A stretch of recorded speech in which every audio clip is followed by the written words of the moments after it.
Hi, this is a lecture on verbal delivery when you're giving a speech. So verbal delivery refers to anything that your audience can hear involving your voice. So that could be your words, and that could be the tone of your voice, the volume, things like that. So these lecture slides will go over the various aspects of verbal delivery that you should consider when you're going to deliver a speech. The first two aspects of verbal delivery covered here are articulation and pronunciation. So the difference between those two is kind of subtle. Articulation is the crispness or distinctness with which you say the syllables in a word.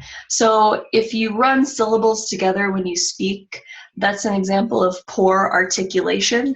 So maybe you're someone who often drops the G off the end of an ing word, like saying swimmin' versus swimming. That would be an example of poor articulation, or saying gonna instead of going to. So when you give a speech, you should try to avoid those things and articulate your words clearly. And then pronunciation is just being able to say the words properly and stressing the correct syllables. So if you're going to give a, here I just used some poor articulation myself. If you're going to be giving a speech, you need to do your homework. Make sure you can pronounce all of the words in it, especially if you know there will be some difficult words or some difficult names. Make sure you look through your speech notes and know how to properly pronounce all of those words. The next aspect of verbal delivery covered here is pitch. And pitch is the highs and lows of your voice. So if you have a very low voice, you speak in a low pitch. If you have a higher voice, you speak in a higher pitch.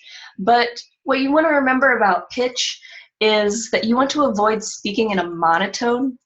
And that's just when you say all of the words at the same pitch, at the same rate, and it gets very dull and boring.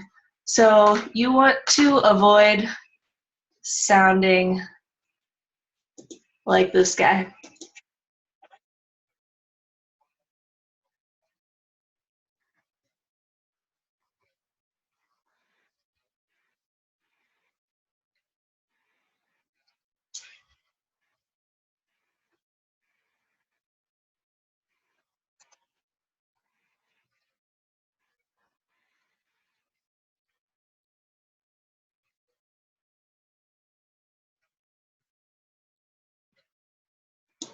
So that's, of course, a clip from Ferris Bueller's Day Off.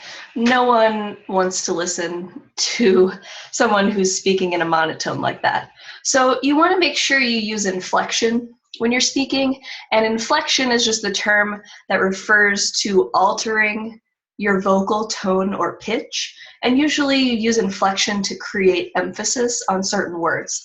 So if you look at the example sentences down here, it's the same sentence repeated over and over, but there's a different word italicized in each sentence.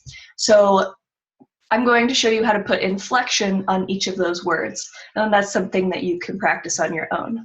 So in the first sentence, I think that you are the best. None of those words are italicized, no extra inflection on any of them. The next one, think, is italicized. So it would sound like this: I think that you are the best. The next one, I think that you are the best.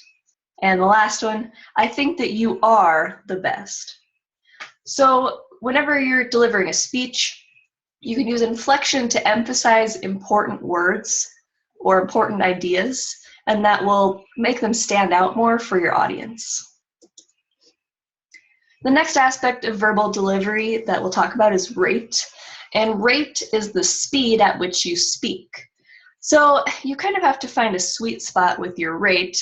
If you speak too fast, it's difficult for your audience to understand. If you speak slow, it might also be difficult for them to stay focused and pay attention to you. But the rule of thumb is that it's better to speak slower than too fast. And the problem with public speaking is that when you have stage fright, you have a tendency to speak too fast. So you have to make a conscious effort to slow yourself down, make sure you take a deep breath, make a conscious effort to speak slowly and pronounce your words carefully. And it might feel like you're speaking too slowly, but really to your audience, it's probably an appropriate rate. So when you speak too fast, first of all, the audience can't fully understand what you're saying. If you're just blah, blah, blah, blah, blah, running through all of your ideas quickly, it's hard for them to follow along. And also, when you speak too quickly, you tend to get winded faster. So you're then taking these awkward gasps for breath, when really, if you just would slow down, you wouldn't have that issue. So you need to find a sweet spot there with your rate. Avoid speaking too fast. Take a deep breath, slow yourself down. Volume is next, and volume is very, very, very important when you're speaking in front of a group. Volume is just the loudness or the softness of your voice, and you want to make sure you adapt your volume to the environment in which you're speaking.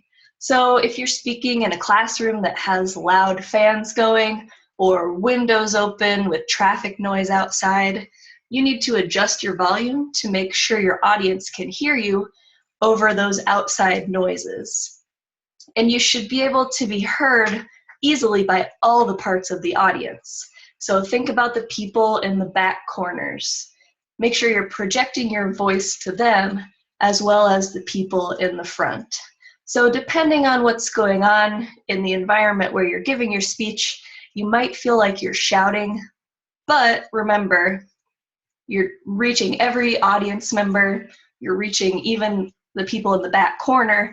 So even if you feel like you're shouting, you're probably using an appropriate volume. So that's it about verbal delivery. Here is your practice activity page. I have 2 YouTube videos linked here for you to watch. So I want you to watch these 2 videos and pay close attention to the speaker's verbal delivery. So think about their volume, their rate, their pitch, their pronunciation and articulation. And after you view those videos, you're going to write and publish a blog post critiquing the different aspects of their verbal delivery. So if they did a good job, you can give them a positive critique. If you think that they did a poor job or could have improved in different areas, then you can critique them accordingly. So write that blog post, post it to our classroom blog, and then you will receive comments from your fellow students and from me on your ideas. And if you haven't yet joined our classroom blog, make sure you go back to the homepage of the website and follow the link called Join the Discussion, and that will show you how to join our blog. All right, thanks.